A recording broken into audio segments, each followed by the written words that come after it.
पीले दांत वाली बहू। रंजना कभी ब्रश नहीं करती थी। उसे कितनी बार उसके माँ बाप ने डांटा, लेकिन उसका कोई असर उस पर होता ही नहीं था, जिस कारण से उसके दांत पीले पीले हो जाते हैं। शादी के बाद। अरे बहू, वैसे तो तुझ में कोई कमी नहीं है, पर तेरे दांत इतने पीले कैसे हैं बेटा?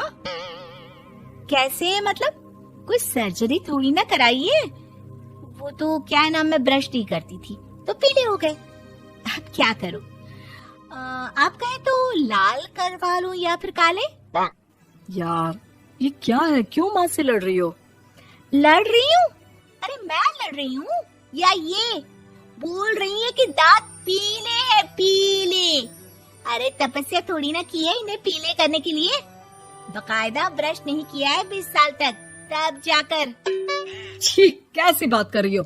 ये उस वक्त तो पीले नहीं थे जब हम लोग तुम्हें देखने आए थे।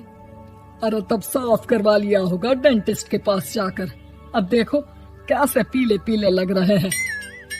रंजना सास की तरफ गुस्से से देखती है। फिर शुरू हो गई पीले पीले पीले। अरे पीले तो तब भी थे जब मेरे हाथ का रसगुल्ला उड़ा उड़ा कर खा रही थी और बोल रही थी, लड़की नहीं गुणों का खजाना दे रहे भाई साहब आप। खैर, अब वो लोग करते भी तो क्या करते, पीले दांत वाली बहू पल्ले पड़ी थी तो झेलना तो था ही। एक दिन कीर्तन में रंजना गाना गा रही थी। अरे कमला बहन, माँ का द्वार है, यहाँ तो सब शुद्ध होकर आते हैं, फिर अपनी बहू को ब्रश भी नहीं करवाती तुम। दूर से पीले पीले दांत भक्ति में बाधा उत्पन्न कर रहे हैं। अरे कोई 2 साल के बच्चे थोड़ी ना लेकर आई हूँ मैं बहू बनाकर। अच्छी खासी लड़की है, अरे कैसे करवाऊं ब्रश? ये तो उसे खुद करना चाहिए ना। अब माँ बाप तो इसके जैसे तैसे निपटा दिए, ये नहीं सोचा कि सास कैसे संभालेगी। सास बहू को लेकर घर आ जाती है, लेकिन सोच लेती है कि अब इसे लेकर कहीं नहीं जाएगी। अगले रोज बहू कहती है, अरे क्या हो गया, मंदिर नहीं जाना क्या? कीर्तन का वक्त हो रहा है। मेरी मधुर वाणी से कान्हा जी जागते हैं और सोते हैं। आप तो जानती है ना उनकी भक्ति में कितना मन लगता है मेरा। वो क्या है ना, तबीयत ठीक नहीं लग रही है मेरी, आराम करूंगी मैं। तबीयत ठीक नहीं लग रही? अभी तो मिथुन के गाने पर नाच रही थी आप, और अब बोल रही है कि तबीयत ठीक नहीं लग रही। अरे भक्ति में मन लगा लो सासू माँ, ऊपर जाना है, क्या मुंह दिखाओगी आप? हाँ? सास को बहू की बात पर गुस्सा आ जाता है। मैं क्या मुंह दिखाऊंगी, इसकी चिंता तो ना कर, समझी? अपने मुंह की चिंता कर, जो ये पीले पीले दांत लेकर हर जगह पहुंच जाती है। पता है लोग कितना मजाक बनाते हैं। ना जी ना, मैं नहीं जाना कहीं तेरे साथ। तो ये बात है। कोई ना, मत जाओ, मैं अपने कमरे में ही बैठकर भक्ति कर लूंगी। ऊपर वाला दांत थोड़ी ना देखता है, मन देखता है, भावना देखता है। और अरे बस बस, तू सब कुछ दिखा, बस ये सफेद चमकदार दांत ना दिखाना किसी को, है? जा यहाँ से। बहू को सास की बात का कोई फर्क नहीं पड़ता, वो तो जैसी थी वैसी ही रह जाती है। सुबह नहाकर किचन में खाना बनाना, फिर खाना खाना, कीर्तन भजन करना और सो जाना। एक दिन, माँ जी मैं सहेली के घर जा रही हूँ, शाम को लेट आऊंगी। हाँ हाँ तो जाना, मैंने कौन सा तेरी आरती करनी है घर पर बैठकर। रंजना सहेली के घर जाती है, जहाँ वो पार्टी में जाने की तैयारी कर रही होती है। अरे शिखा, कहाँ जाने की तैयारी कर रही है? मैं गलत वक्त पर आ गई क्या? अरे नहीं यार, उल्टा सही वक्त पर आ गया। मैंने ये साड़ी और ज्वेलरी निकाली है यार, शाम को इनके ऑफिस की एक पार्टी में जाना है। बताना कैसा लग रहा है ये सब?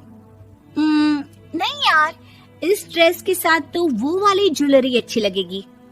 हाँ हाँ सही बोल रही है, मैंने ध्यान ही नहीं दिया। वैसे तो हमेशा से मस्त फैशन सेंस रखती है। तो बड़ा जाती होगी ना पति के साथ पार्टी में। रंजना कुछ नहीं बोलती, बस सोचती है कि यार काश ये बात सही हो जाती, पर मैं क्यों नहीं जाती पार्टी में? क्या इन लोगों की कोई पार्टी होती नहीं होगी?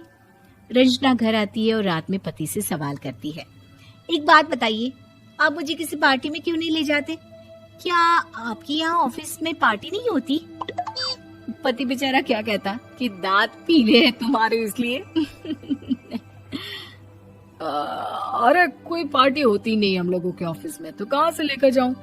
और मार्केट, मॉल, कहीं वीकेंड घूमना, कहीं तो। अरे यार सारे हफ्ते में एक छुट्टी मिलती है, तो सोचता हूँ कि आराम ही कर लूं। क्यों? रंजना मन मार के रह जाती है। पहले कभी सास के साथ मंदिर जाया करती थी, लेकिन वो भी सास ने ले जाना बंद कर दिया। घर बैठी बैठी रंजना बोर हो जाती है। तभी उसे आइडिया आता है और वो मायके जाने का सोचती है। सासू माँ, 2 दिनों के लिए मम्मी के घर जा रही हूँ।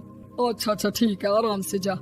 और हाँ, माँ से कुछ अच्छी आदत सीख कर आना कि कैसे शरीर के हर भाग की तरह दांतों की सफाई भी जरूरी होती है, समझी? शुरू हो गई ना आप। वो लोग आपकी तरह नहीं है कि छोटी छोटी बात का बतंगड़ बना दे। उन लोगों के लिए मैं मायने रखती हूँ, ना कि मेरे पीले पीले दांत। रंजना माँ को बिना बताए उन लोगों को सरप्राइज देती है, लेकिन जैसे ही वो दरवाजे पर पहुंचती है, अंदर देखती है कि घर वाले कहीं जा रहे होते हैं। अब माँ, काश रंजना दीदी के दांतों वाली प्रॉब्लम नहीं होती, तो वो भी हम लोगों के साथ चलती ना बुआ जी की बेटी की शादी में। हाँ बेटा, लेकिन अब उसे कौन समझाए कि उसको उसके पीले दांत नहीं दिखते, लेकिन उसके आसपास के लोगों को कितना एम्बैरेसिंग फील कराते हैं। मुझे तो कितनी बार उसके स्कूल की टीचर ने शिकायत की कि उसके साथ कोई लड़की बैठना भी नहीं चाहती, और ना ही कॉलेज में कोई उससे बात करना चाहता था। लेकिन पता नहीं क्यों उसे ये बात समझ में ही नहीं आती। कोई कमी नहीं है उस लड़की में, बस यही कि दांत पीले हैं।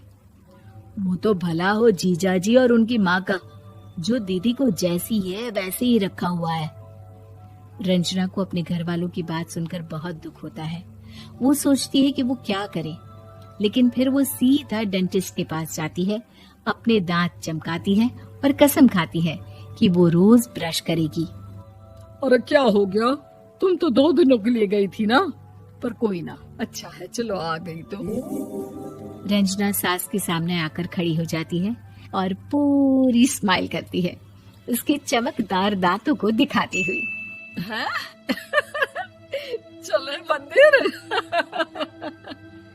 माँ, मुझे माफ कर दीजिए, मैंने आप लोगों को बहुत एम्बैरेसिंग फील करवाया। मैं आज से रोज ब्रश करूंगी।